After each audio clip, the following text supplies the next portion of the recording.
কাজের মেয়ে। হ্যালো সাহেব, একদম চুপ, কোনো কথা কইবেন না। আমি চুপচাপ দেখেন ম্যাডাম হ্যার বয়ফ্রেন্ড লইয়া বাসে কি কি করে। একদম কথা কইবেন না সাহেব।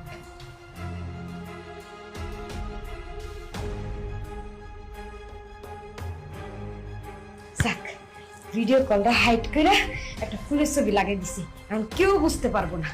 স্যার দেখুক ম্যাডাম কি কি করে বাসায়। আমি চাই আমি আমার কামটা করি গা। কি ব্যাপার, তুই আমার ঘরে কি করছিস?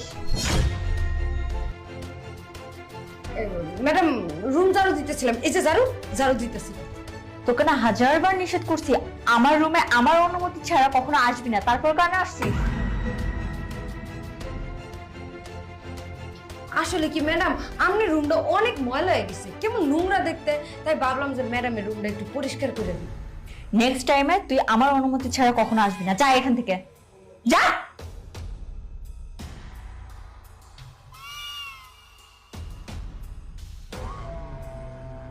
তোমার কাজের মেয়েকে এখান থেকে বের করে দিয়ে একদম ভালো কাজ করেছো।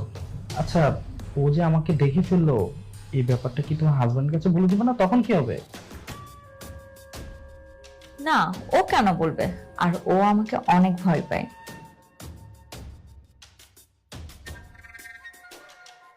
না বললে ভালো।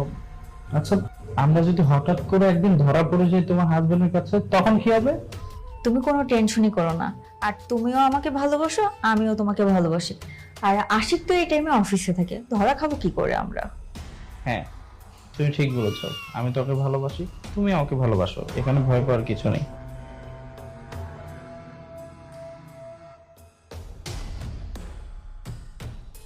তা আমরা সময় নষ্ট কেন করছি বলো?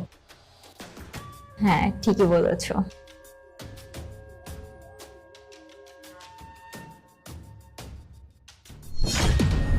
কি ব্যাপার, তুমি এখন এই টিমে?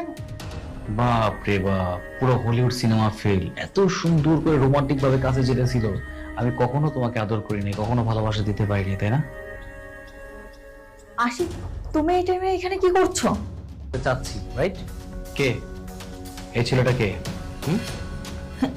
এ তো আমার ফ্রেন্ড হয়। হ্যাঁ ভাইয়া, আমি ওর ফ্রেন্ড। পুরো দুনিয়াটা ফ্রেন্ডরা খায়া ফেললো রে। কতক্ষণ বন্ধুর বউ রে, কতক্ষণ বান্ধবী রে, খালি পুরো দূরা খাইতেছে। আর এখন ফ্রেন্ড আসছে আমার ঘরে। বাহ, খুব খাওয়া খাই চলতেছে। কতদিন যাবত চলতেছে এগুলা?